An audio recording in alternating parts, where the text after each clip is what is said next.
What I mean by that is there's many people have opinions and they haven't done any research. They don't know. Hi, my name's Terry Coker, and I'm a franchise consultant here with my friend Ray Fanning, who's also a franchise consultant. Good day, everyone. We help people become small business owners. We're small business owners ourselves, and we have an informed decision process that we take people through. Love to tell you about that. But on these episodes of Franchise Feedback, we just simply answer questions about franchising that people send us. So who sent us a question today, Ray?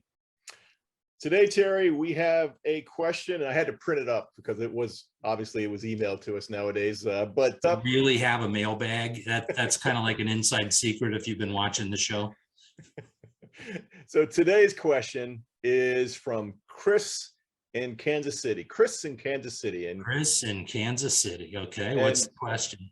You know, Chris is obviously partway through a process, it looks like. Chris's question is, who should help me make my business decision?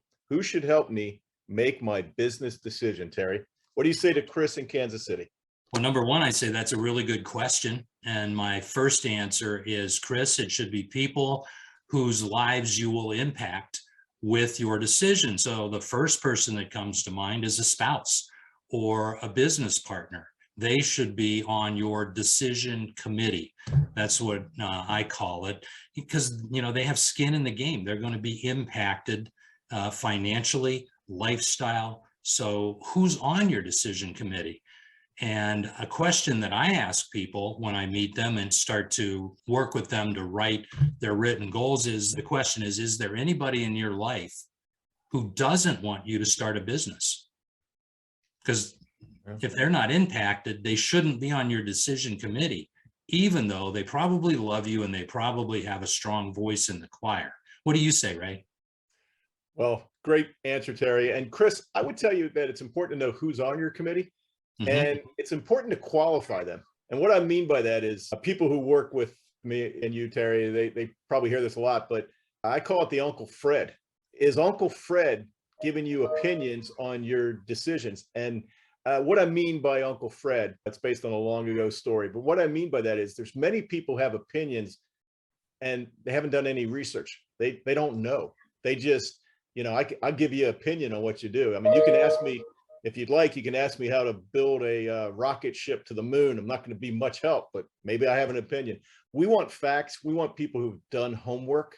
People who are on the committee that Terry talked about should be people who have put in the time and energy and who can offer something for it, not just offer an opinion, but offer some real counsel, which is what I believe, Chris, you're looking for. Yeah, and you should be aware, Chris, that decision creep happens over time. So in the beginning, you say, well, it's just going to be my wife and I. And then as you go further, right, you start to ask other people. I just had this happen over the weekend. One of my candidates expanded their decision committee.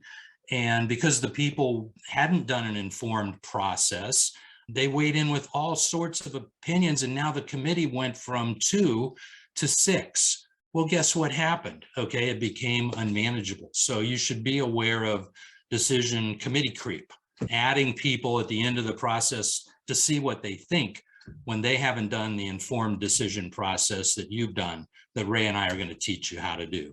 Hey, good question, Chris. We really appreciate that. As always, if you have a question, we'd love to hear it and we'd love to answer it. So connect with us and send us whatever your question is relevant to franchising, and we might feature you in a future episode of Franchise Feedback.